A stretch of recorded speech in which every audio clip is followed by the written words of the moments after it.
Minute for March 19th. Now, we are getting close to the start of baseball season, so I thought, what better place to go than the Geppies Entertainment Museum.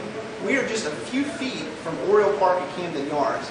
The Geppies Entertainment Museum is located on the second floor of a building that also houses the Sports Legends Museum, which has got all kinds of fun memorabilia from yesteryear from all your favorite sports teams in the area. The Geppies Entertainment Museum takes you on a journey from the 18th century to the 20th century pop culture, and there's all kinds of wild and crazy things here that you wouldn't believe. We're here in the comic books room. This is a collection of comic books that kind of stretches across the wall.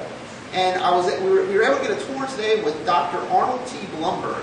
He's a curator here, and he's going to show us some of the more offbeat things that you can expect to see when you come to the Geppies Entertainment Museum in Baltimore.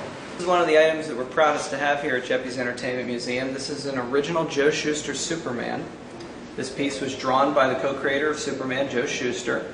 In the first few years of the character's existence, we're not sure exactly what year, and it was signed by both him and co-creator Jerry Siegel, who was the writer, and it was given as a personal gift by them to New York Yankee Lefty Gomez.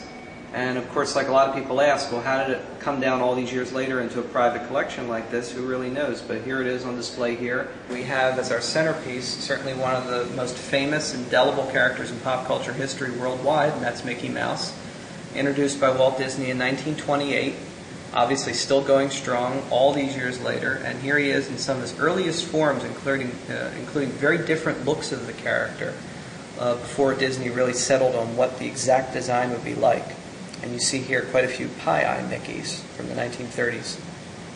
Here at Geppies Entertainment Museum right now through the end of May, we're featuring a temporary exhibition that covers 50 years of fashion with the Barbie doll made by Mattel.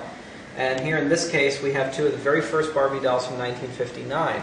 It also sort of quashes a bit of a myth. Everybody always remembers Barbie as a blonde, but as you can see here, when she was first introduced, she was a brunette also.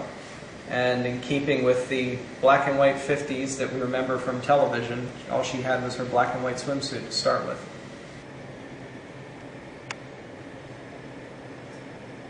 Well, here's one of our last stops at the Geppies Entertainment Museum. We're here in front of some dolls that you probably would not recognize. They're from the 19th century and kind of creepy looking, but apparently these are what were popular in that day. And that'll do it for your tour here at the Geppies Entertainment Museum in Baltimore. I'm Brandon Owen, and we'll see you again for another edition of Encore Minute next week.